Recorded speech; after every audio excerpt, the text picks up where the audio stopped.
Hello and welcome Bihar में इस दिलचस्प इलेक्शन में। ये काउंटडाउन है जहां हम राज्य भर में यात्रा करते हैं और गांवों और शहरों में महिलाओं और पुरुषों से बात करते हैं, ये देखने के लिए कि ज़मीनी स्तर पर असली मुद्दे क्या हैं। हम यहाँ के राजनीतिक दलों के प्रमुख नेताओं से भी बात करते हैं और आप सुनेंगे कि इस काउंटडाउन में उनका क्या कहना है। तो चुनावों का अध्ययन करने और मतदाताओं से बात करने के लिए बिहार के इस दौरे में प्रमुख कारकों में से एक उन निर्वाचन क्षेत्रों का दौरा करना था जो बैरोमीटर निर्वाचन क्षेत्र हैं। एक बैरोमीटर कॉन्स्टिट्यूएंसी क्या होता है? जो पार्टी इस कॉन्स्टिट्यूएंसी को जीतता है वह राज्य भी जीतता है।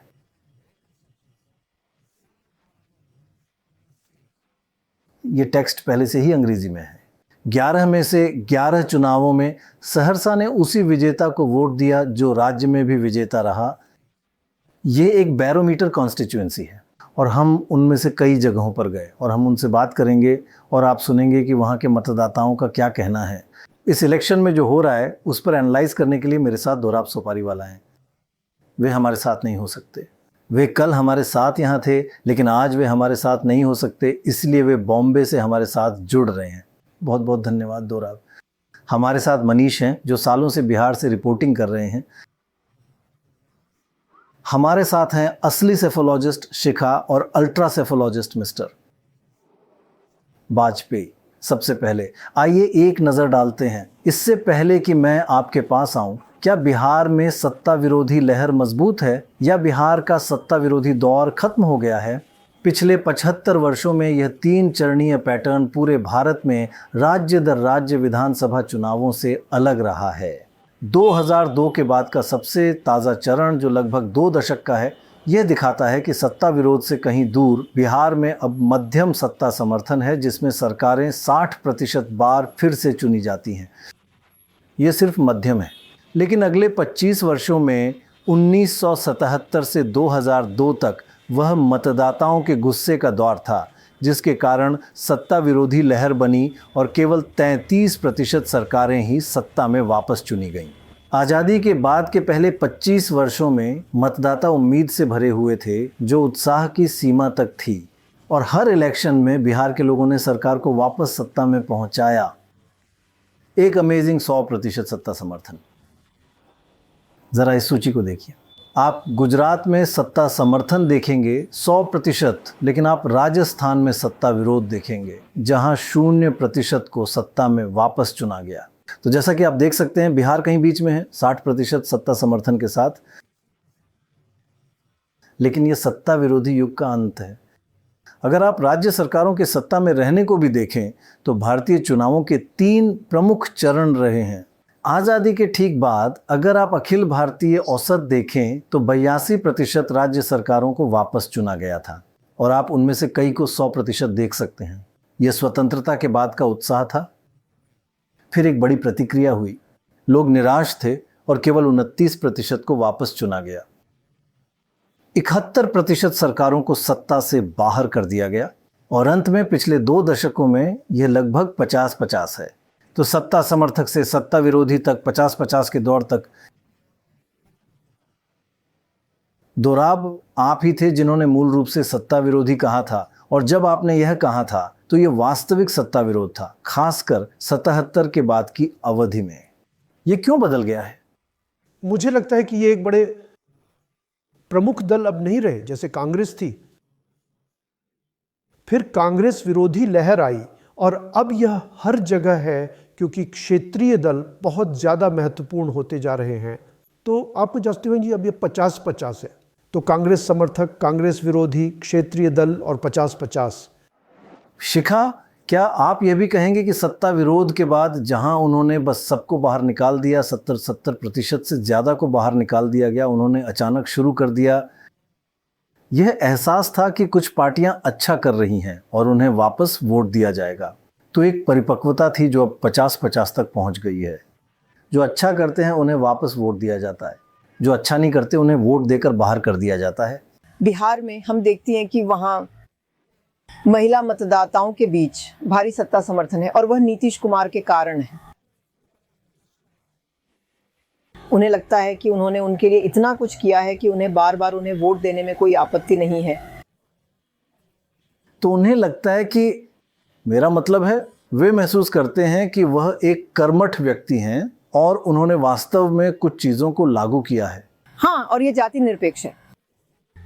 इसका जाति या धर्म से कोई लेना देना नहीं है। बस उन्हें लगता है कि वह महिला समर्थक हैं और इसलिए उन्हें उनके लिए वोट करना जारी रखना चाहिए। तो मनीष, ऐसा क्यों है जैसे अचानक? मेरा मतलब है बिहार पिछले 20 सालों से बहुत अच्छी स्थिति में नहीं है, लेकिन लोग उसी सरकार को वापस वोट देते रहते हैं। हमने कुछ लोगों को ये कहते हुए सुना कि बहुत लंबा समय हो गया है, बदलाव का समय है, लेकिन अब तक ये सत्ता समर्थक रहा है। डॉक्टर राय,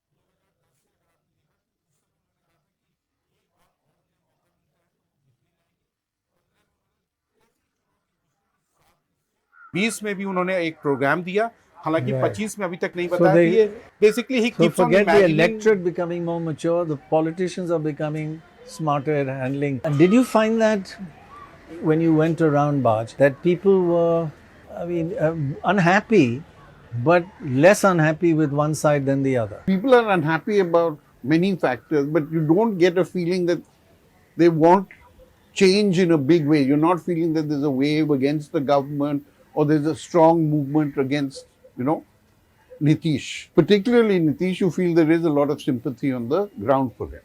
डेवलपमेंट के नाम पे बिहार को बहुत बदल चुके हैं वो। और जो स्टूडेंट को बड़े बड़े यूनिवर्सिटी में पढ़ने के लिए सोचना पड़ता था, वो आज 5 साल से कंटिन्यू DRCC यहाँ पे है। 4 लाख रुपए का लोन देते हैं नीतीश सरकार के राज में।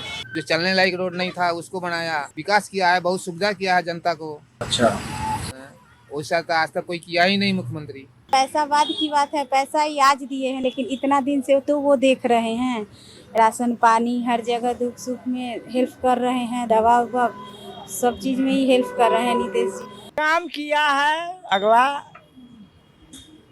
बिहार के रौनक तो बदला है अगला, इसमें कहीं से दुमत की बात नहीं है। हम लोगों का जो सरकार है अवेलेबल, हम लोग प्रयास करते हैं कि वही जाए। नीतीश जी को जिताए हैं, फिर इस बार भी जो है सो इन्हीं को देंगे। हमारे लिए नीतीश अच्छा है।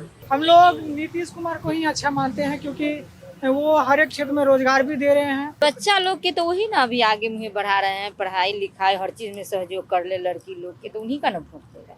जो नीतीश कुमार की जो सरकार है वो गर्ल्स लोग को बहुत ज़्यादा अपलिफ्ट कर रही है एजुकेशन में, हेल्थ में। तो मेरे गांव में क्या है ना कि सिर्फ पैसे, मतलब लड़कियां हैं कि इसीलिए पढ़ रही हैं क्योंकि उनको सपोर्ट मिला है। मोदी को जानते हैं, नीतीश को जानते हैं, बाकी तो हम कुछ नहीं जानते। नीतीश जी डिलीवर के लिए जाने जाते हैं, क्योंकि लंबे समय से बिहार के मुख्यमंत्री हैं, लेकिन नीतीश कुमार जी की ताकत है कि वो डिलीवर नीचे करते हैं।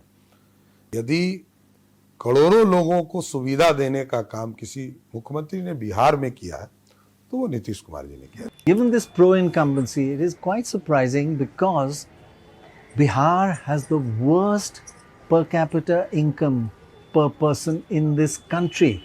Just look at this table. You see at the top Telangana, per month people on average get nearly 30,000 rupees. Karnataka 27,000, Andhra Pradesh 20,000, Chhattisgarh 12,000 and Bihar 5,700 per month is what the average.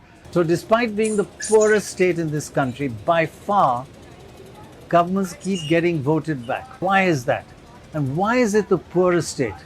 We asked the NDA leaders, and their answer was more or less the same. It's been terrible so far, but we are now at a takeoff stage. Just listen to what they had to say.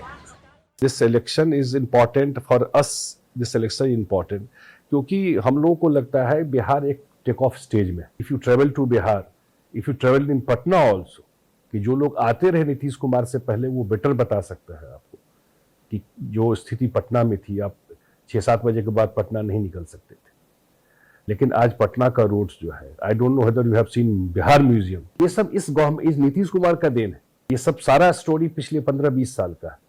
तो ये infrastructure, road connectivity चीज़ें पूरा उन्होंने place कर दिया। एक step Bihar को लेना है जहां मुझे लगता है कि उतना काम नहीं हो पाया या वो चीज़ें नहीं मिली, वो है गेटिंग इन्वेस्टमेंट एंड इंडस्ट्री। जब तक जॉब अपॉर्चुनिटी नहीं क्रिएट होता, हम लोगों को लगता है कि अगले 5 साल में उस फील्ड में ही Bihar will do much better. For the past 1 year, sir, I do believe the kind of importance that my state has got from our Prime Minister, it's not a small thing that the Prime Minister has visited my state for almost 11-12 times since the time he has become the Prime Minister for the 3rd time.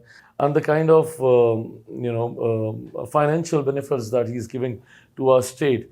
So I think this is something, if well utilized, and which will be, because we have both the governments on the same page, will be very, very beneficial. So I do believe that next 5 years going to be very important for my state. So what is the reality on the ground? Frankly, when I talk to hundreds of voters, I was really impressed by their knowledge, their understanding of what's happening around them and who's to blame. So I just feel the people of Bihar are the finest in this country. Bihar के राजनेता सबसे बुरे हैं और उन्होंने कई सालों से अपने लोगों को निराश किया है। ये टेक्स्ट पहले से ही अंग्रेजी में है। मुझे लगता है कि ये सबसे गरीब राज्य है क्योंकि यहाँ कोई उद्योग नहीं है।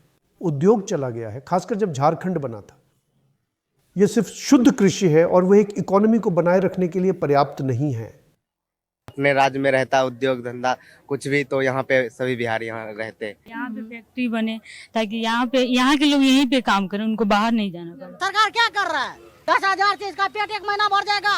इसका 5-6 परिवार है। 10,000 में इसका बच्चा का फीस भरेगा कि कपड़ा लानेगा, खाना बनाएगा, क्या करेगा? चप्पल 100 में आता है।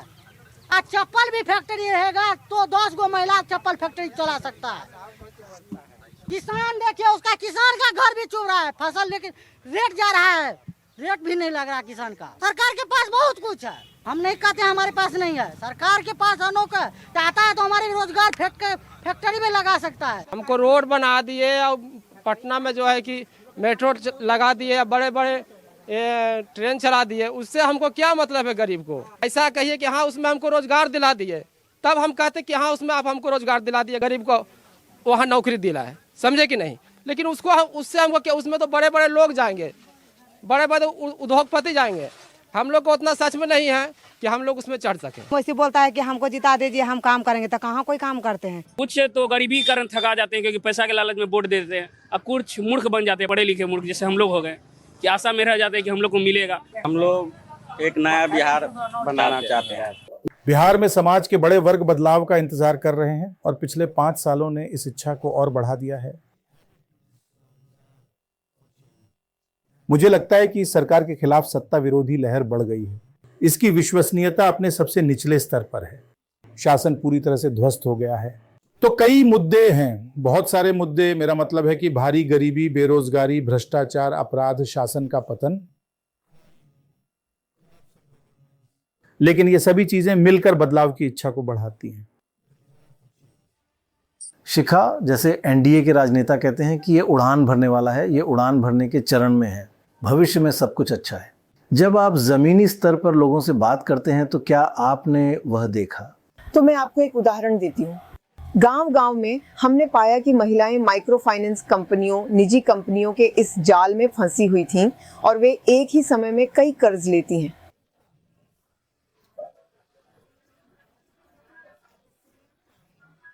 और वे मूल रूप से इन्हीं कर्जों पर जीती हैं। लोन पाने के लिए उन्हें सिर्फ रिश्वत ही नहीं देनी पड़ती। उदाहरण के लिए एक महिला ने मुझे बताया कि 1 लाख लोन पाने के लिए उसे केवल 70,000 मिले, क्योंकि उसे 30,000 रुपये की रिश्वत देनी पड़ी। ब्याज दरें भी बहुत ज्यादा हैं। तो मासिक ब्याज 5,000 से 6,000 रुपये के बीच कुछ भी होता है। और ऐसे घर हैं जो पिछले 15 से 20 सालों से ऐसे ही जी रहे हैं। तो ये गरीबी का वह स्तर है जो आपको गांवों में मिलता है। ये वह स्थिति है जिसमें ये महिलाएं रहती हैं और फिर भी वे अपनी स्थिति से एक तरह से समझौता किए हुए लगती हैं। कितना लिया था आपने?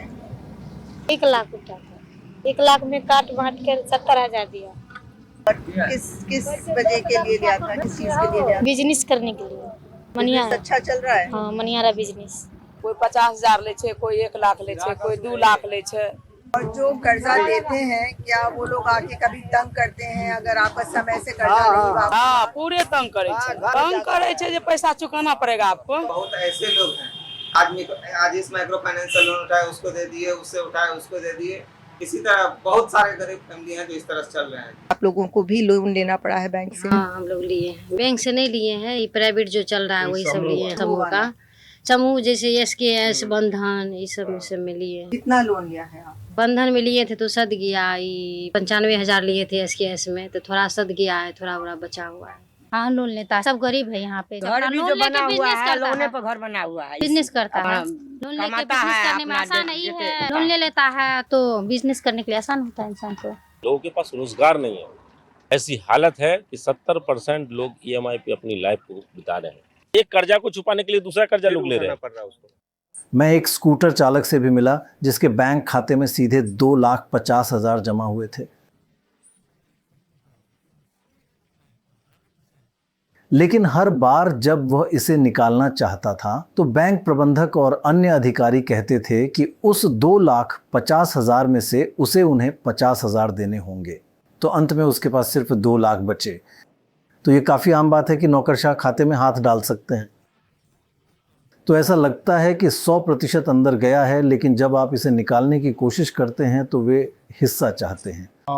प्रणय, ये इस बात में कोई संदेह नहीं है कि बिहार में जो करप्शन है वो सबसे ज़्यादा है, और ख़ासकर जो ब्यूरोक्रेसी है निचले स्तर की हो या ऊपर की हो, सबसे ज़्यादा यहाँ पे घूसखोरी है। लेकिन हमने ये देखा कि उसका कारण क्या है कि बिहार में अनएम्प्लॉयमेंट, लोगों के पास मजदूरी के अपॉर्चुनिटीज़ नहीं है, तो मजदूरी करने के लिए दिल्ली और बॉम्बे जाते हैं। मैं आज सुबह में कुछ रील्स देख रहा था और कई बिहारी जो छठ के लिए आए थे वो कह रहे थे कि हम तो अपने घर में, अपने देश राज्य में हम अब गेस्ट हो गए हैं। यानी कि जैसे गेस्ट आते थे और अब वापस जाते थे, वैसे वो अब गेस्ट बन के आते हैं। और बिहार में एक रियलिटी है प्रणय कि बहुत सारे बच्चे हैं जो अपने फादर को, वाइफ जो है अपने हस्बैंड को साल में 20 दिन 1 महीने से ज़्यादा नहीं देख पाती। उसका कारण क्या है कि बिहार में आज तक बिहार की गरीबी, बिहार के पिछड़ेपन, इनइक्वालिटी को कैसे एड्रेस किया जाए, उसके लिए कभी कोई सीरियस डिस्कशन नहीं हुआ। यहाँ सब कुछ पीसमिल होता है। बिहार में सबसे बड़ा इशू बेरोजगारी का है, और लोग जो है नौकरी चाहते हैं, लोग जो है रोजगार चाहते हैं, लोग जो है फैक्ट्री चाहते हैं, लोग जो है एग्रो बेस्ड इंडस्ट्री चाहते हैं, लोग जो है यहाँ SEZ चाहते हैं, IT पार्क चाहते हैं। यहाँ आप देखिएगा टेक्नोलॉजी हो या एग्रीकल्चर, एग्रो बेस्ड इंडस्ट्री हो, लोग चाहते हैं यहाँ शुगर मिल हो, जूट मिल हो, ये खुले। लेकिन प्रधानमंत्री जी आ रहे हैं, अमित शाह जी आ रहे हैं, उनके एक एक शब्द, एक एक वाक्य अगर आप ध्यान से सुनेंगे, कहीं कोई सकारात्मक बातें नहीं करते, एक सकारात्मक शब्द नहीं रहता, सारा नकारात्मक बातें रहते हैं। कोई फलदायी बात वो नहीं करते, नॉन इश्यूज़ को वो लाते हैं। तो हमको लगता है कि बिहार की जनता होशियार है और सकारात्मक बात सुनना चाहती है। 20 वर्ष आप सत्ता में रहिएगा और अब आज आके कहिए कि 5 वर्ष और दे दीजिए, हम पलायन रोक देंगे, तो लोग मानेंगे नहीं, क्योंकि पलायन का सबसे पहली बार मुद्दा जनसुराज ने उठाया है। पलायन, गरीबी और जैसा कि मनीष कह रहे हैं भ्रष्टाचार का एक लक्षण है। लेकिन लोगों से बात करने पर हमने जो पाया है, जैसा कि आपने भी पाया होगा, वह यह है कि दोनों पक्ष भ्रष्ट हैं। ये उनके लिए एक बड़ा मुद्दा है, लेकिन ये एक इलेक्शन मुद्दा नहीं है क्योंकि दोनों समान रूप से भ्रष्ट हैं। मुझे लगता है कि मनीष ने भ्रष्टाचार के बारे में जो बात कही, भ्रष्टाचार सबसे निचले स्तर तक जाता है। दिया गया पाठ पहले से ही अंग्रेजी में है।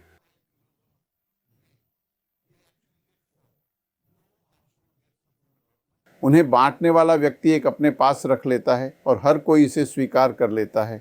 वे इसे व्यवस्था का हिस्सा मानते हैं। तो हालांकि कुछ राजनेताओं ने भ्रष्टाचार का मुद्दा उठाया है, ये कोई बड़ी समस्या नहीं है।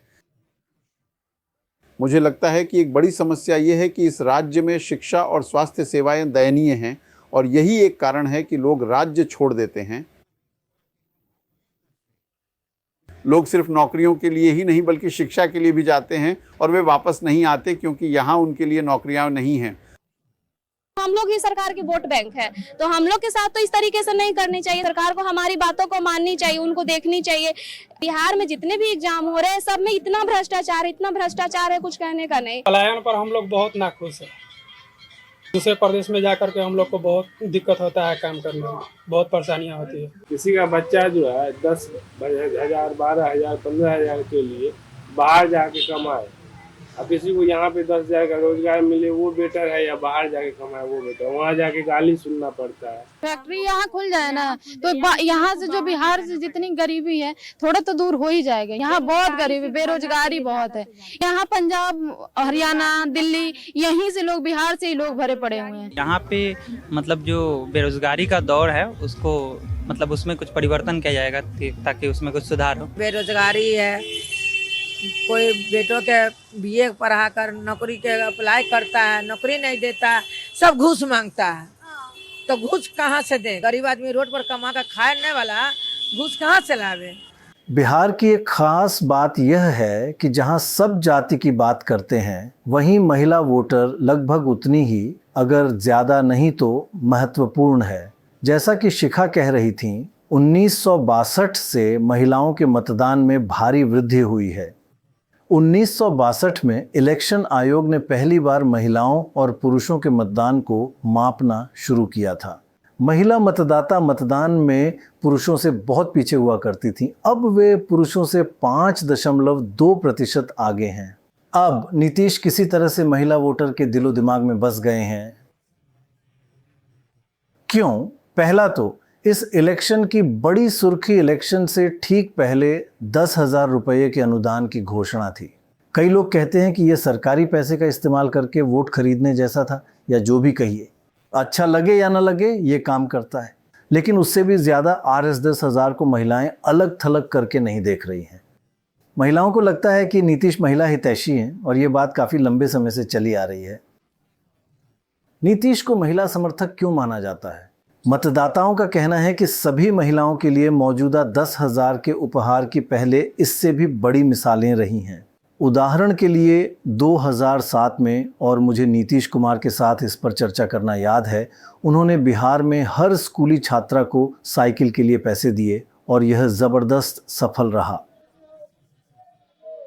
2016 में उन्होंने मुख्य रूप से महिलाओं को होने वाली उस कठिनाई को ध्यान में रखते हुए शराब बंदी की घोषणा की, जब शराब आसानी से उपलब्ध होती है। और फिर बेशक अब महिलाओं को 10,000 का उपहार, जिसे पिछले 2 या उससे अधिक दशकों के इस इतिहास में देखा जाना चाहिए। हम कैसे जानते हैं कि महिलाएं सच में नीतीश को पसंद करती हैं? वास्तविक परिणाम दिखाते हैं कि राज्य भर के कुछ निर्वाचन क्षेत्रों में महिला मतदाता महत्वपूर्ण हैं। जहां महिला मतदान अधिक होता है वहां NDA जीतता है, और जहां यह कम होता है वहां महागठबंधन जीतता है। ज़रा कोसी और दरभंगा को देखिए। कोसी में जहां महिलाओं का मतदान पुरुषों की तुलना में 12.5% अधिक था, और दरभंगा में जहां यह 11.9% अधिक था, NDA ने क्रमशः 77% और 73% सीटें जीतीं। इसके विपरीत पटना और मगध जैसे क्षेत्रों में जहां पुरुषों का मतदान अधिक था, NDA का प्रदर्शन खराब रहा। उसने पटना में केवल 30% और मगध में 23% सीटें जीतीं।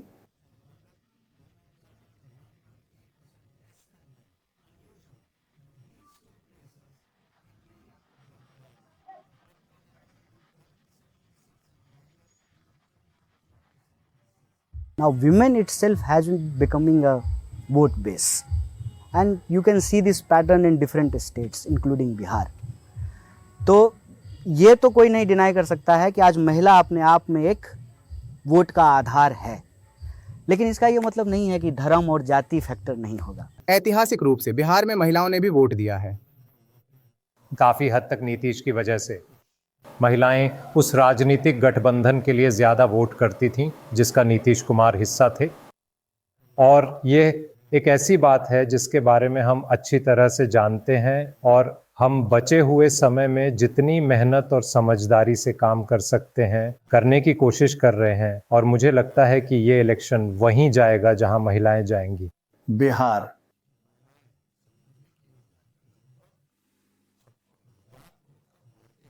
तो महिलाओं का वोट महत्वपूर्ण लगता है, और जाहिर है हम जाति के विषय पर आएंगे जिसके बारे में हर कोई बात कर रहा है।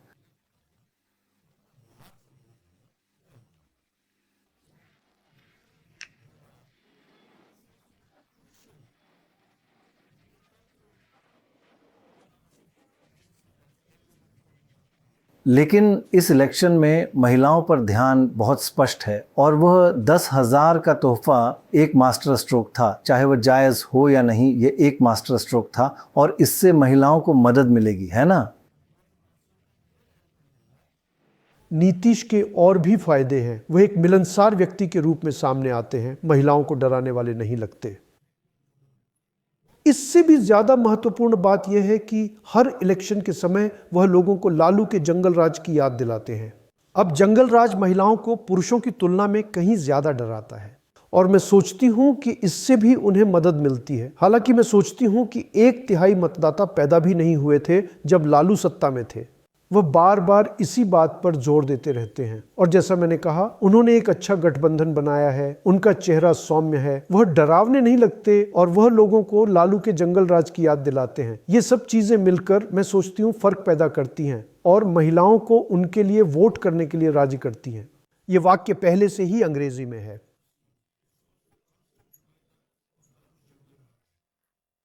यह अंग्रेजी मुहावरे लॉ एंड ऑर्डर पर एक श्लेष है, कानून और व्यवस्था। अगर आप कानून और व्यवस्था के मुद्दे पर बहस करना चाहते हैं, या यह दावा करना चाहते हैं कि एक सरकार दूसरी से बेहतर थी, तो आपको अपने तर्क का समर्थन आंकड़ों से करना होगा। एनसीआरबी के आंकड़ों के अनुसार 2005 से अपराध में काफ़ी वृद्धि हुई है। जब लालू और राबड़ी देवी एक संयुक्त बिहार के मुख्यमंत्री थे, जिसमें झारखंड भी शामिल था, एक बड़ा क्षेत्र जिसकी आबादी ज्यादा थी, तब भी अपराध दर बाद की सरकार के तहत की दर से कम थी।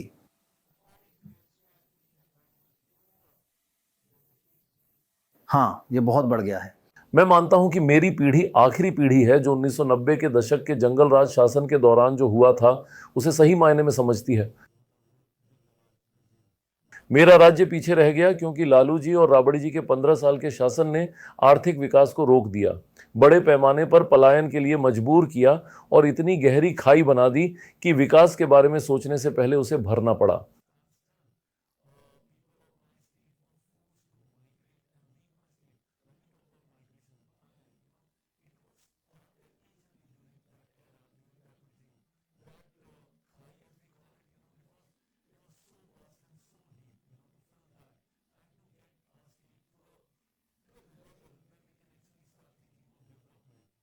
असल में बहुत समय लगा।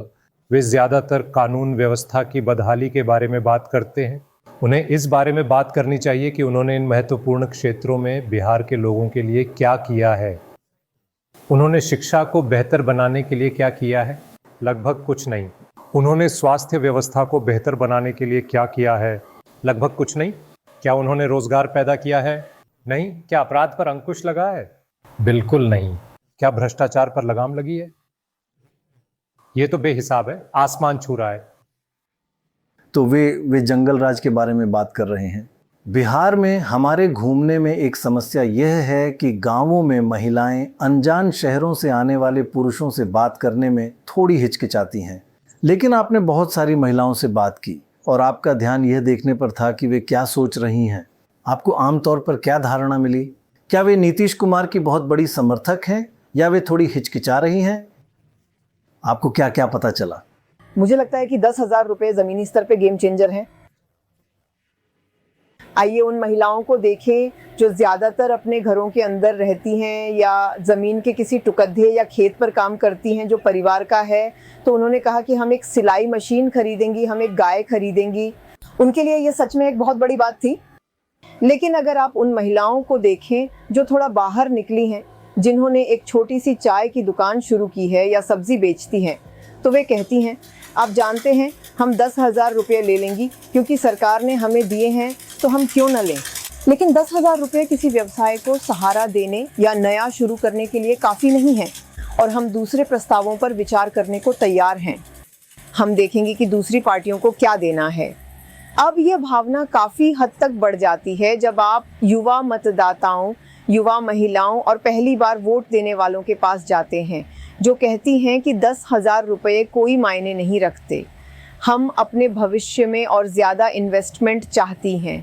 तो महिलाओं के बीच भी, हालांकि उनमें से मेजॉरिटी को लगता है कि वे अपने वोट को इसी से जोड़ेंगी, राय कितनी अलग अलग हैं।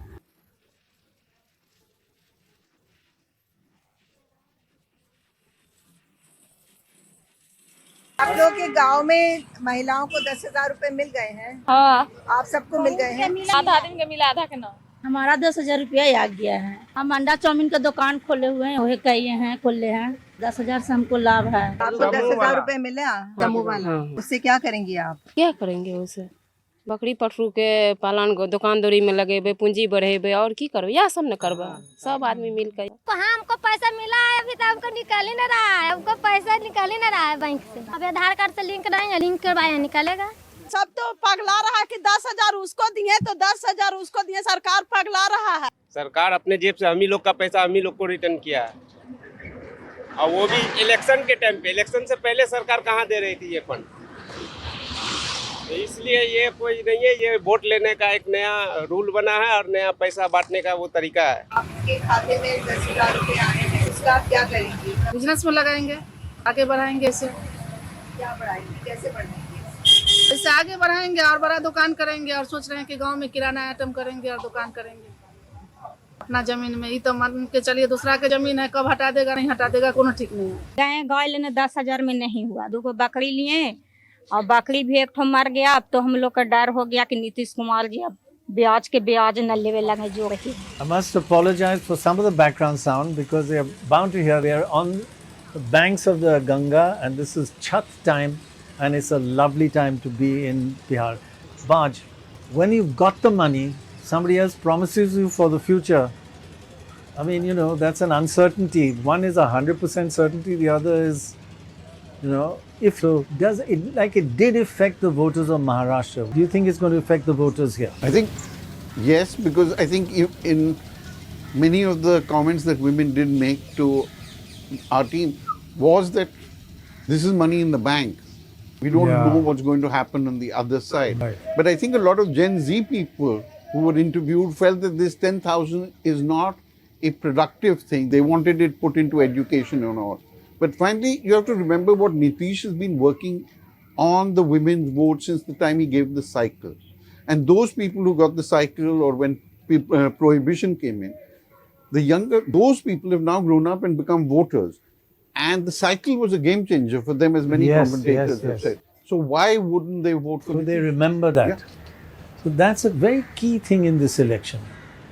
प्रणय, मैं बता दूं, पिछले 6 महीनों से खासकर आरजेडी और प्रशांत किशोर की जनस्वराज ने अपने सारे प्रोग्राम महिलाओं के आसपास ही अनाउंस किए थे कि 2,500 रुपये महीने में, साल के 30,000, अगले 5 साल में 1.5 लाख। तो एक तरह से आप कह सकते हैं कि नीतीश के जो आसपास के ब्यूरोक्रेट्स हैं, जो हम कहते हैं कि काफ़ी यहाँ पे करप्ट सिस्टम है, उस करप्ट सिस्टम ने एक तरह से महिला वोटरों को भी कोऑप्ट करने की एक कोशिश की है। और हमने एक देखा है, जो बात बता रहे हैं कि हमारे देश में जितने भी राज्य में महिलाओं के खाते में पैसे पहुंचे हैं, वहाँ पे इनकम्बेंट गवर्नमेंट री इलेक्ट हुई है। आजकल का ये नीति बड़ा ही साफ है, तुम मुझे नोट दो, हम तुमको वोट देंगे। और ये बिहार में भी ये काम कर रहा है, जमीन पे इसका असर दिखता है। भले ही तेजस्वी और प्रशांत किशोर वादा कुछ भी कर लें, लेकिन जो महिला वोटर हैं उनका झुकाव जो है वो नीतीश की तरफ है। लेकिन बिहार में ये सबसे महंगा चुनाव है। उसका कारण यह है कि अभी आप देखेंगे कि ना केवल 10,000 रुपये जो महिलाओं के खाते में गए हैं, बहुत बड़ी संख्या में पैसे जो हैं बेनिफिशियरी के अकाउंट में गए। ये करीब 30,000 करोड़ से अधिक जो है ये जा चुका है। तो बिहार ही गरीब है, बिहार गरीब है, लेकिन बिहार का वोटर जो है इस चुनाव में कम से कम माला माल है। 10,000 is just a seed money for a potentially larger loan. This is not Mahila Rozgar Yojana. This is Mahila Karzdar Yojana. People are already suffering, reeling under debt burden, and you are just only want to add to it. तो हमें लगता है कि even women who many think that basically are so much kind of impressed by this 10,000 rupee scheme, that once again they are going to vote en masse for the Nitish Kumar government. That's not going to happen. चुनाव खत्म, पैसा हजम, खेल खत्म. कौन सा महिला जो है बिजनेस खड़ा कर सकती है? वो तो खर्च ही होना है, और खर्च होना है तो फिर आपको जो है उधार लौटाना भी है इंटरेस्ट के साथ, तो वो कैसे होगा पॉसिबल? तो गवर्नमेंट इज प्लेइंग. 20 साल से कुछ नहीं कर रहे थे, अब चुनाव आया है तो एक रिश्वत के तौर पे 10,000 रुपए जो है दिए जा रहे हैं. Both Baj and Manish were talking about the young voter and how whether this 10,000 rupees will be a game changer for them. But I think young voters, whether women or men, they are looking beyond just this handout. You know, they are clearly frustrated with the condition of the colleges, the schools here, the abysmal state of education. Migration and unemployment are the biggest issues for them. And they are very clear about one thing, that no government should stay in power for more than 5 to 10 years. They want change. And here I think they are attracted, at least the ones who are on social media. Everybody is on some kind of social media platform. They are very, very impressed with how Prashant Kishore has been able to use the social media platforms. किसी को भी ज़्यादा time देते हैं ना तो अपना साम्राज्य एक तरह से साम्राज्य स्थापित कर लेता है. ऐसे में जो ना अपना वो काम करते रहता है. 10 साल से ज़्यादा किसी को नहीं रहना चाहिए सत्ता में. परिवर्तन तो जरूरी है. परिवर्तन जरूरी है कि नहीं है? आएगा तो जैसे यही आदमी आएंगे. कौन आएंगे? प्रशांत किशोर जी. लगता है कि इस बार दौर है प्रशांत किशोर का, तो मेरा वोट तो वहीं जाएगा. इस बार हम लोग सोच रहे हैं स्वराज पार्टी को दें, जन स्वराज पार्टी को. बदलाव तो होगा, कुछ ना कुछ तो होगा ही. ऐसा नहीं है नहीं होगा बदलाव. सबका सब तरह का विचार है, जिसका जो हो. अभी ऐसा कुछ नहीं है. लालू जी के डर से लोग नीतीश भाजपा को वोट कर देते हैं और मोदी जी के डर से मुसलमान लालू जी को वोट कर देते हैं. उनको पहली बार एक सशक्त विकल्प के तौर पर एक ईमानदार प्रयास के द्वारा बनाया गया जन स्वराज दिख रहा है. तो लोग उसको देख रहे हैं, उसका मूल्यांकन कर रहा है, उसको देख जांच परख रहा है. हम ये नहीं कह रहे हैं कि जितने लोग जन स्वराज के बारे में बात कर रहे हैं या जिसको परख रहे हैं वो सब जन स्वराज का समर्थक है. लेकिन बिहार का एक बहुत बड़ा वर्ग जो बदलाव चाहता है वो जन स्वराज को एक विकल्प के तौर पर देख रहा है और उसमें से बड़ी संख्या में लोग जन स्वराज की ओर जुड़ भी रहे हैं. उन्होंने यह पता लगा लिया है कि सोशल मीडिया वोटों में बदलता है या नहीं. ये तो अभी देखा जाना बाकी है, लेकिन इसमें कोई शक नहीं कि वह इसका बहुत इस्तेमाल करते हैं और उन्हें बहुत. लेकिन मुख्य बात यह है कि उन्हें लगता है कि हालात ख़राब हैं, सरकार काम नहीं कर रही है. लेकिन क्या उन्हें लगता है कि दूसरा मुख्य विपक्ष आरजेडी और कांग्रेस कुछ बेहतर करेंगे? वही तो बात है. क्या एक पक्ष दूसरे से बेहतर है या सभी एक जैसे खराब हैं? इस समय वे इतने निराश हैं कि वे सिर्फ बदलाव की बात कर रहे हैं. वे इस बारे में खुलकर नहीं बता रहे हैं कि सही तेजस्वी बेहतर होंगे या प्रशांत किशोर. उन्हें बदलाव चाहिए. सही. डॉक्टर शिखा जो कह रही थी, मैं उसमें कुछ जोड़ना चाहूंगी. हम पटना विश्वविद्यालय में गंगा के किनारे हैं, जो बिहार की सबसे प्रमुख और सबसे अच्छी यूनिवर्सिटी है. विडंबना यह है कि पटना साइंस कॉलेज, जहां से इतने सारे IAS और IPS अधिकारी निकलते थे, वह कैबिनेट सचिव राजीव गौबा सहित आज के कई शीर्ष नौकरशाहों का शिक्षा संस्थान है. NDA या नीतीश कुमार के कार्यकाल के दौरान साइंस कॉलेज की प्रिंसिपल गृह विज्ञान में मास्टर ऑफ आर्ट्स थीं.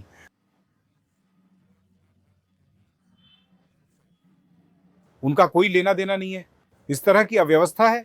अभी बिहार में इस तरह की अराजकता है, लेकिन कोई निवारण नहीं है. एज यू सेड, वो वोटर जब वोट देने का बात होता है तो वो ये डिसाइड करते हैं कि अगर हमने वोट कुछ किया तो आरजेडी तो वापस नहीं आ जाएगी. ये देखते हुए कि पुरुषों की तुलना में महिलाओं का मतदान प्रतिशत अधिक है और वे ज़्यादातर नीतीश और NODA का समर्थन करती हैं, माना यह जा रहा है कि वे गठबंधन की सत्ता में रिटर्न सुनिश्चित करने में निर्णायक कारक होंगी.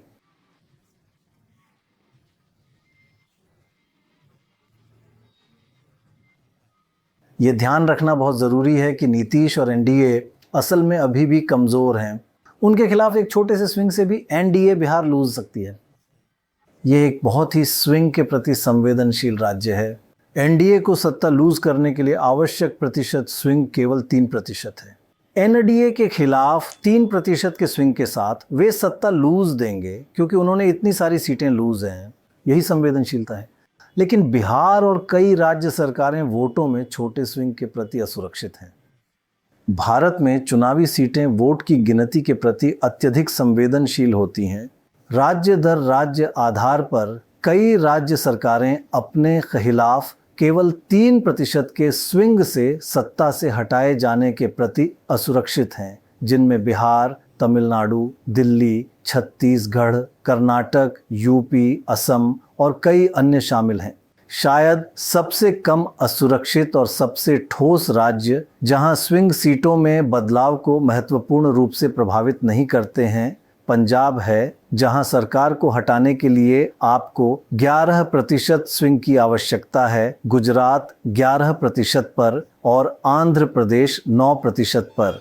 दूसरी ओर कुछ बहुत ही असुरक्षित राज्य हैं। हरियाणा में 1% के मार्जिन से सरकार सत्ता से गिर जाएगी और राजस्थान और ओडिशा भी 1% के मार्जिन के साथ बहुत संवेदनशील है, जबकि बिहार में 3% का मार्जिन बहुत छोटा लगता है। कुछ राज्य और भी अधिक संवेदनशील हैं। तो अगर आप वोटों में स्विंग के प्रति सीटों में बदलाव या सरकार में बदलाव की संवेदनशीलता के बारे में बात कर रहे हैं, तो बस भारत के विभिन्न राज्यों की इस सूची को देखें। स्विंग बनाम सीटों में कौन से राज्य सबसे अस्थिर हैं? सरकार के खिलाफ 3% के स्विंग से कितनी प्रतिशत सीटें खो जाती हैं? राजस्थान को देखिए, 20% सीटें चली जाती हैं, तमिलनाडु 20% और इस तरह बिहार कहीं बीच में है। लेकिन फिर भी 3% का स्विंग 14% सीटों के हाथ बदलने का कारण बनता है, जो लगभग 34 सीटें हैं जिससे सरकार गिर जाती है। हालांकि कुछ राज्यों में यह कम समस्या है, लेकिन मोटे तौर पर पूरे भारत में सरकारें छोटे स्विंग के प्रति बहुत असुरक्षित हैं। दोहराव, सीटों की वोटों के प्रति संवेदनशीलता क्यों? ध्यान में रखने वाली बात यह है कि इसीलिए बिहार में हम और वीआईपी जैसी छोटी पार्टियां बहुत महत्वपूर्ण हैं। इसीलिए बड़ी पार्टियां इन मतदाताओं को साध रही हैं। वोटों में छोटे मोटे उतार चढ़ाव से सीटों में बड़े बदलाव आ सकते हैं। और साथ ही जो चीज़ ज़्यादा से ज़्यादा महत्वपूर्ण होती जा रही है वह है निर्दलीय उम्मीदवारों की बड़ी संख्या। बिहार में लगभग 20% वोट निर्दलीय और अन्य पार्टियों से आते हैं, तो 2 या 3% का कोई भी स्विंग, चाहे वह किसी छोटे पार्टी से हो या निर्दलीयों से, आपकी सरकार गिरा सकता है। सही कहा दोहराव। Boss, amazing. इसी तरह 3% का स्विंग सीटों में 20% या बिहार में 14% का बदलाव ला सकता है। ये एक बहुत ही संवेदनशील स्विंग से सीटों का अनुपात। ये बहुत ही ज़्यादा है। अगर आप थोड़ा और आगे 10% के मार्जिन पर जाएं, जो 5% के स्विंग के प्रति संवेदनशील है, तो लगभग 50% से 60% सीटें संवेदनशील हो जाती हैं। अगर आप पिछले आम इलेक्शन को भी देखें, जहां एनडीए को 49% वोट मिले थे, तो 10% या उससे कम के मार्जिन वाली सीटों की संख्या 49% है। यह लगभग आधी सीटें हैं। लेकिन एक और कारक जिसे हमें इस इलेक्शन में शामिल करना होगा, वह है गठबंधनों में हुआ मामूली बदलाव। चिराग पासवान, जो पिछली बार एनडीए के खिलाफ लड़े थे, अब इस तरफ हैं और वीआईपी महागठबंधन में शामिल हो गई है। तो वहां कुछ वोट बदलाव हुआ है जो नतीजे को प्रभावित कर सकता है। पासवान को पिछले इलेक्शन में 5.5-6% मिला था। दिया गया टेक्स्ट पहले से ही अंग्रेजी में है। दूसरे छोटे गठबंधन भी हैं जो इस साल विन सकते हैं। मैं अनुभव से भी बोल रहा हूं, क्योंकि पिछली बार मैं अकेले चुनाव लड़ा था। यह मेरे व्यक्तिगत अनुभव से आता है कि मतदान से एक दिन या रात पहले पूरा परिदृश्य बदल जाता है, क्योंकि अस्थिर मतदाता अंततः उस कैंडिडेट के लिए वोट है जिसके बारे में उनका मानना है कि वह फर्क लाएगा, और मुकाबला दो तरफा हो जाता है। तो वे किसी के लिए वोट नहीं करना चाहेंगे अगर उनका वोट बर्बाद हो सकता है। तो अब आगे बढ़ते हैं। ठीक है, वो तो सरकारी स्तर पर है, लेकिन क्या कॉन्स्टिट्यूएंसी स्तर पर कोई सत्ता विरोधी लहर है? दिया गया टेक्स्ट पहले से ही अंग्रेजी में है। आंकड़े क्या दिखाते हैं? तो क्या व्यक्तिगत उम्मीदवारों या पार्टियों को सत्ता विरोधी लहर का सामना करना पड़ता है? कुल मिलाकर बिहार में हम देख रहे हैं कि मौजूदा सरकारें 60% सत्ता समर्थक लहर का अनुभव कर रही हैं। तो हर कॉन्स्टिट्यूएंसी में क्या नए उम्मीदवारों को उतारना बेहतर है या पूर्व विजेताओं से फिर से चुनाव लड़वाना? अब बीजेपी प्लस जेडीयू को देखते हैं। नए उम्मीदवारों के लिए विन दर 65% है। उनकी सफलता दर नए उम्मीदवारों के लिए 65% है, लेकिन फिर से इलेक्शन के लिए चुनाव लड़ रहे मौजूदा उम्मीदवारों के लिए केवल 57% है। तो एक नया कैंडिडेट होना बेहतर है। यह पाठ पहले से ही अंग्रेजी में है।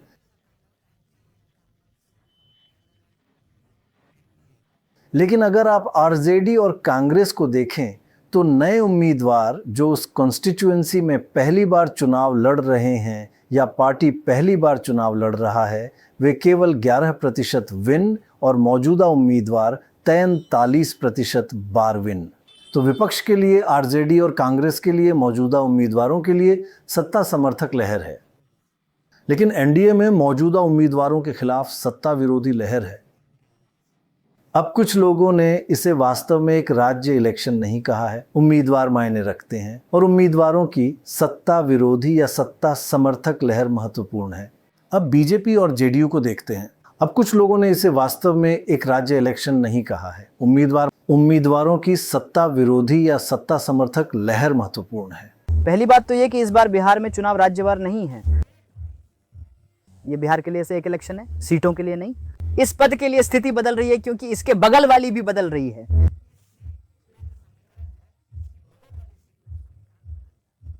और ये सीधी टक्कर है, जैसा कि आपने कहा, ये कांटे की टक्कर है। तो हमें उम्मीद है कि बिहार में सरकार बदलेगी, लेकिन अगर मतदान का पैटर्न वही रहता है तो जाहिर है कि सरकार नहीं बदलेगी, क्योंकि लोगों के मन में यही सवाल है ना?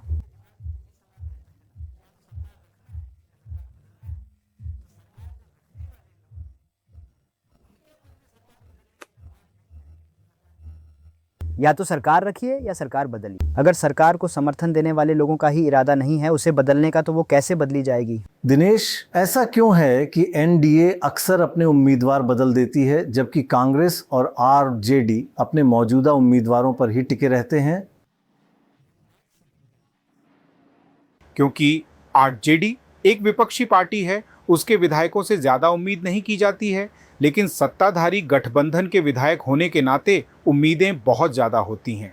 आप अपने सबसे मजबूत समर्थकों के निर्वाचन क्षेत्रों में कई परियोजनाएं चलाते हैं और यह सही है कि इस बार कुल मिलाकर अगर आप देखें तो नीतीश कुमार के खिलाफ सत्ता विरोधी लहर कम है, लेकिन जैसे जैसे आप कॉन्स्टिट्यूएंसी से कॉन्स्टिट्यूएंसी की ओर जाते हैं, सत्ताधारी गठबंधन के विधायकों के खिलाफ बहुत गुस्सा है। सत्ता विरोधी लहर कम नहीं है, यह सत्ता समर्थक लहर है। हमें अब से सत्ता विरोधी लहर शब्द को भूलना होगा। यह अब 30 साल से चला आ रहा है। हम तो यही कहते हैं कि बड़े हिस्सों में सत्ता समर्थक लहर है या 50-50 है।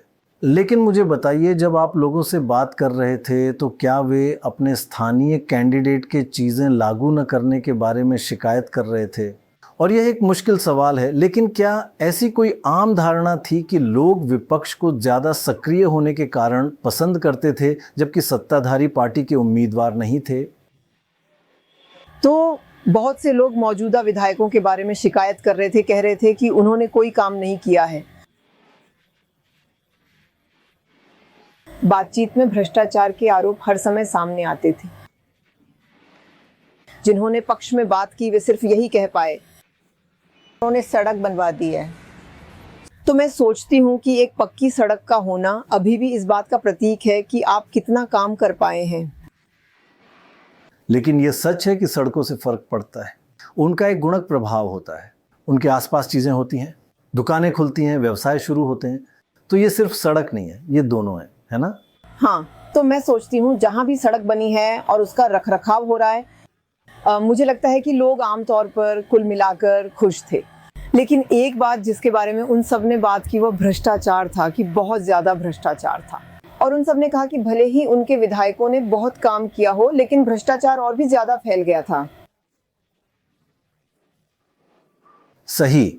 धोराब, राज्य स्तर पर सत्ता समर्थक लहर, लेकिन कैंडिडेट स्तर पर कुछ हद तक सत्ता विरोधी लहर के बारे में आपका क्या मानना है?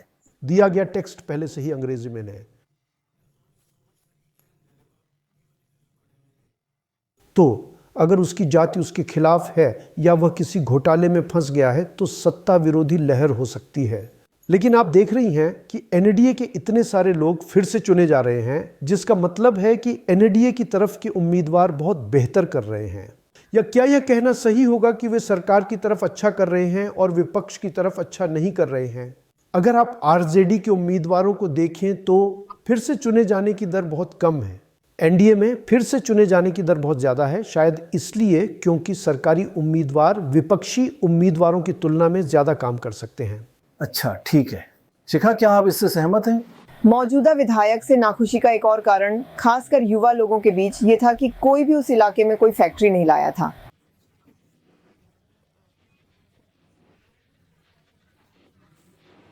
सही सही। इलाके में नौकरियां पैदा की।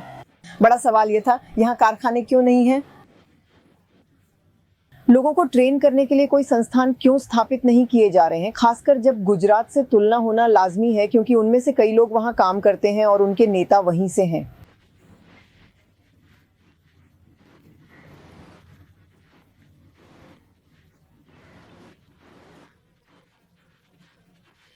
सही सही। हाँ, तो नहीं, इससे एक रिलेटेड है कि जो नीतीश कुमार के जो एनडीए के एमएलएज हैं उनके खिलाफ एंटी इनकम्बेंसी ज़्यादा दिखती है या नाराज़गी ज़्यादा दिखती है, उसका कारण क्या है? इनका ये पूरा वोट बैंक, इनका जो गठबंधन है वो अति सवर्ण प्लस गैर यादव पिछड़ा, दलित और ईबीसी का गठबंधन है। तो एक एमएलए अपने 5 साल के कार्यकाल में अगर वो अपने कोर यानी वो अपर कास्ट से आता है, अपर कास्ट को ज़्यादा वेटेज देता है, तो ऑब्वियसली जो उसका रिएक्शन जो है वो ईबीसी दलित इसमें ज़्यादा हो। और शायद उम्मीदें उन लोगों से ज़्यादा होती हैं जो सत्ता पक्ष पार्टी में हैं। उन्होंने और ज़्यादा क्यों नहीं किया? आप सत्ता पक्ष पार्टी में हैं लेकिन विपक्ष में थोड़ा सोशल बेस आपका थोड़ा वाइडर है, थोड़ा एक्सट्रीम है। इस बार एक महत्वपूर्ण बदलाव जो महिलाओं के लिए 10,000 रुपए के व्यापक रूप से लोकप्रिय वादे जितना ही प्रभावशाली है, वह यह है कि यह 2 चरण का इलेक्शन होगा, जो अभूतपूर्व है। हमारे यहाँ 6 चरण, 5 चरण, यहाँ तक कि 3 चरण भी हुए हैं, लेकिन इतने सालों में यह पहली बार है कि हमारे यहाँ 2 चरण का इलेक्शन हुआ है। अगर आप सिर्फ विधानसभा चुनाव देखें तो 2020 में 3 चरण थे, 2015 में 5 चरण, 2010 में 6 चरण, 2005 में 4 चरण, 4, 5, 6 से घटकर 2 चरणों पर आना एक बड़ा बदलाव है। और ऐसा क्यों हुआ है? लेकिन चरणों की संख्या में इस कमी से किसे फायदा होता है?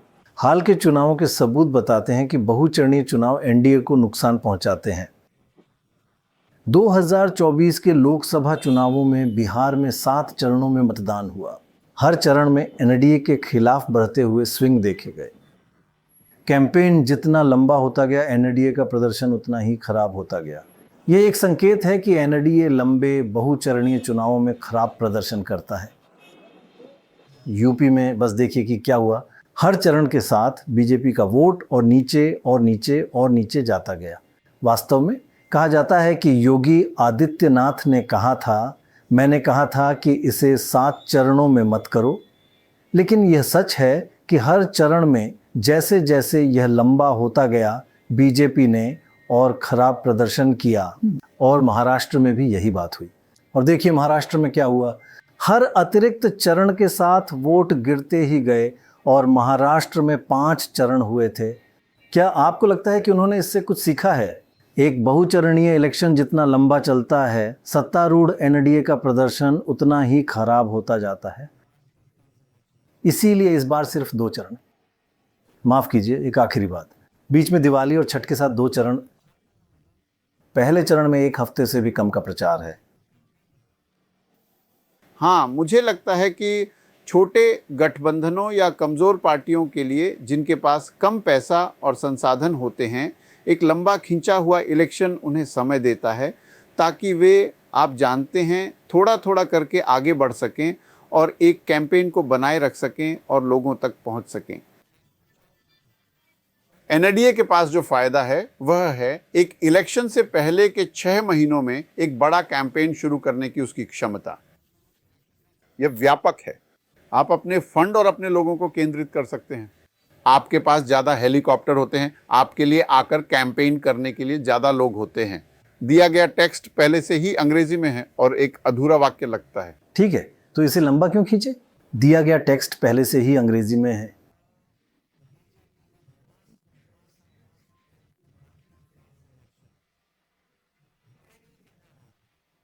एक तो बाज ने बहुत तार्किक कारण दिया है, इस पर कोई और विचार?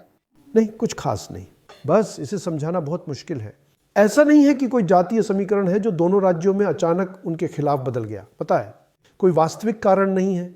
बाज ने अभी जो कहा उसके अलावा मैं कोई और कारण नहीं सोच पा रही हूं। मैं बस किसी और कारण के बारे में सोच ही नहीं पा रही हूं। मनीष, इसे खत्म करने से पहले हम जिन जगहों पर गए थे उनमें से एक जगह आरक्षण एक महत्वपूर्ण बात थी। मूल पाठ पहले से ही अंग्रेजी में है। यहाँ एक स्पष्ट किया गया संस्करण है। आर्थिक रूप से पिछड़े वर्ग के एक व्यक्ति को अनुसूचित जाति के रूप में फिर से वर्गीकृत किया गया और परिणाम स्वरूप आरक्षण नीतियों के माध्यम से कई नौकरियां और अन्य लाभ मिले।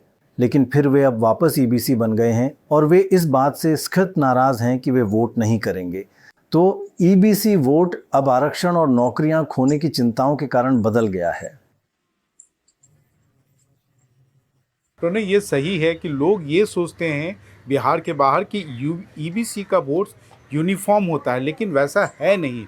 ईबीसी में भी काफ़ी फ्रेगमेंटेशन है। हम जिनके पास गए थे वे सिर्फ 3% थे और वे वाकई बहुत नाराज थे।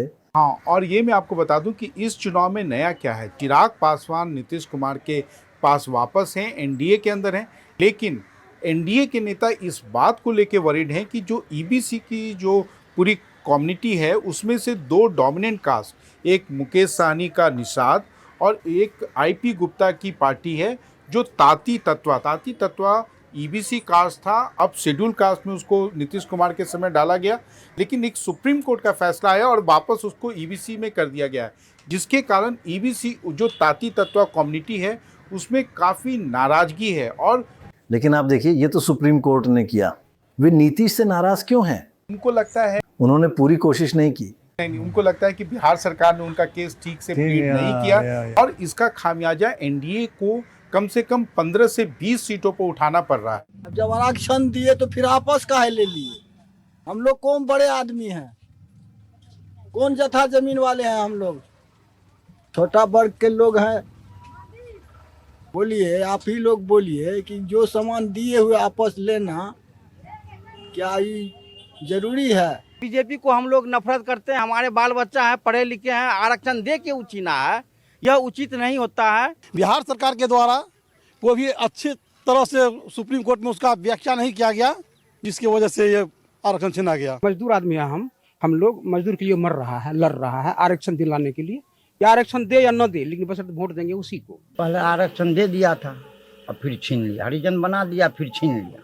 मान के लिए मेरा बाल बच्चा कम अंक लेके पहले पास हो जाता था, अब उसको 100% लाना पड़ेगा, क्योंकि तो गरीब समाज का लोग है, गरीबे देखते हैं, सब गरीबी है। इसीलिए सबका मन हुआ कि जात भाई है, जो भी टिकट देगा जात भाई को आरक्षण के मुद्दा से हम लोग लड़ेंगे। बीजेपी और जेडीयू मिल करके ऐसी में दे करके छीन लिया हमसे अधिकार। हम लोग का आरक्षण जो है सो ले लिया है, जो आरक्षण दिया था, और हम ही लोग की जाति से जो है सरकार बनता है, अभी हम ही लोग को छांट दिया है। पूरे निषाद समाज ने हाथ में गंगा जल लेके पूरे बिहार में 50 लाख लोगों ने संकल्प लिया था, आरक्षण नहीं तो गठबंधन नहीं, गठबंधन नहीं तो वोट नहीं। ये संकल्प के साथ हम लोग काम कर रहे हैं और ऐसे जगह पे ये भी एक संकल्प है कि अपनी सरकार बनाएंगे, सरकार बनाओ अधिकार पाओ के नारा के साथ हम है। और ये भी है कि हम भाजपा को बिहार से खत्म करना चाहते हैं, क्योंकि उन्होंने हमें खत्म कर दिया। नीतीश कुमार ने उन्हें एसएससी का दर्जा दिया था और उस एसएससी दर्जे को सुप्रीम कोर्ट ने जुलाई 2024 में मोदी के तीसरी बार प्रधानमंत्री बनने के बाद वापस ले लिया। हालांकि अनुसूचित जाति श्रेणी के तहत जिन सभी लोगों को आरक्षण मिला था, अब उन्हें इससे वंचित किया जा रहा है, मेरा मानना है पूर्वव्यापी प्रभाव से। तो वो उनके लिए एक बहुत बड़ा मुद्दा बन रहा है। मेरा मतलब है ये बस अमेजिंग था कि कैसे उन्होंने, शायद उनमें से 90% ने कहा कि हम नीतीश को वोट नहीं देंगे क्योंकि हमने अनुसूचित जाति के रूप में आरक्षण खो दिया है। दोराब, जैसा कि हम खत्म कर रहे हैं, क्या आप कुछ महत्वपूर्ण बड़े उम्मीदवारों के बारे में बता सकते हैं जिन्हें आप हैवीवेट्स कॉल हैं? क्या आप इस इलेक्शन में हैवीवेट्स का वर्णन कर सकते हैं? इस बार मुद्दा यह है कि ज्यादातर हैवीवेट्स चुनाव नहीं लड़ रहे हैं। तो मैं पहले उन प्रमुखों से शुरू करती हूं जो चुनाव नहीं लड़ रहे हैं। पहले हैं खुद नीतीश कुमार, मुख्यमंत्री। वीआईपी पार्टी के मुकेश सहनी, अगर INDIA गठबंधन सत्ता में आता है तो उप मुख्यमंत्री बनना चाहते हैं। हम के जीतन राम मांझी जो सांसद हैं और चुनाव नहीं लड़ रहे हैं। जन सूरज के प्रशांत किशोर जो चुनाव नहीं लड़ रहे हैं, और चिराग पासवान भी चुनाव नहीं लड़ रहे हैं। तो असली बड़े चेहरे चुनाव नहीं लड़ रहे हैं। अब चलिए इसे पार्टी वाइज करते हैं ताकि चीजें साफ हो जाएं। पहले बीजेपी के सम्राट चौधरी हैं, वह उप मुख्यमंत्री हैं, एक बहुत अनुभवी व्यक्ति हैं और वह तारापुर से चुनाव लड़ रहे हैं। फिर 2 उप मुख्यमंत्री हैं, दूसरे वाले भी बीजेपी से हैं। वह विजय कुमार सिन्हा हैं जो लखीसराय से लड़ रहे हैं, और तीसरे बीजेपी नेता जो एक जाने माने EBC नेता हैं और गया से 8 बार के विधायक प्रेम कुमार, वह गया शहर से लड़ रहे हैं। अब जेडीयू को देखते हैं। जैसा कि हम जानते हैं नीतीश कुमार चुनाव नहीं लड़ रहे हैं, लेकिन जेडीयू के बिहार पार्टी अध्यक्ष उमेश सिंह कुशवाहा चुनाव लड़ रहे हैं, और जेडीयू से एक वरिष्ठ कैबिनेट मंत्री और सवर्ण नेता विजय कुमार चौधरी हैं जो सहारनपुर से चुनाव लड़ रहे हैं। अब लालू के पार्टी पर आते हैं। लालू चुनाव नहीं लड़ रहे हैं, जैसा कि हम जानते हैं कि वे राजनीति से बाहर हैं, लेकिन उनके बेटे और उत्तराधिकारी तेजस्वी यादव जो इंडिया गठबंधन के लिए CM कैंडिडेट और विपक्ष के वर्तमान नेता हैं, राघोपुर से चुनाव लड़ रहे हैं जो एक पारंपरिक लालू कॉन्स्टिट्यूएंसी है। फिर राजद से अवध बिहारी चौधरी हैं, वे पूर्व अध्यक्ष और सीवान से 6 बार के विधायक हैं। दिया गया पाठ पहले से ही अंग्रेजी में है। फिर कांग्रेस पर नजर डालते हैं। शकील अहमद खान कांग्रेस के राष्ट्रीय सचिव हैं और खड़वा से चुनाव लड़ रहे हैं। फिर कांग्रेस के बिहार पार्टी अध्यक्ष NSSC नेता राजेश कुमार हैं जो पीताम्बर से चुनाव लड़ रहे हैं। फिर CPI है जिसने पिछले इलेक्शन में काफ़ी अच्छा प्रदर्शन किया है। महबूब आलम CPI की बिहार राज्य समिति के सदस्य हैं। और अंत में बागी तेज प्रताप यादव, लालू यादव के बेटे, जिन्हें उनके पिता द्वारा पार्टी से निकाल दिया गया है और जो JJD नामक अपने पार्टी पर और अधिक के लिए लड़ रहे हैं। इसमें सब आ गए। अब वापस आपके पास। जिन कारकों के बारे में लोगों ने बात की, उनमें से एक नीतीश कुमार को मुख्यमंत्री घोषित करने में अनिश्चितता और देरी थी। वे बाद में इसकी घोषणा कर सकते हैं, लेकिन लोग नाराज हैं। उन्होंने अब तक इसकी घोषणा क्यों नहीं की है? क्या यह इस इलेक्शन में एक महत्वपूर्ण कारक है? दिया गया पाठ पहले से ही अंग्रेजी में है।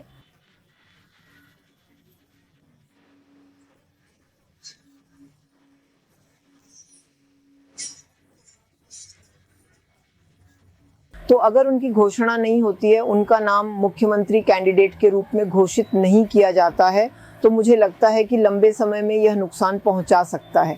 अगर वे देरी की घोषणा करते भी हैं तो उन्होंने इसकी घोषणा पहले क्यों नहीं की? ये थोड़ा अपमानजनक था। वास्तव में यह एक महत्वपूर्ण मुद्दा है।